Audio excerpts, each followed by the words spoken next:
واستفتحوا وخاب كل جبار عنيد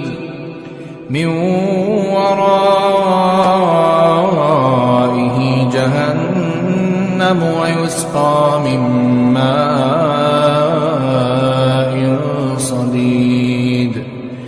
يتجرعه ولا يكاد يسيغه ويأتيه الموت من كل مكان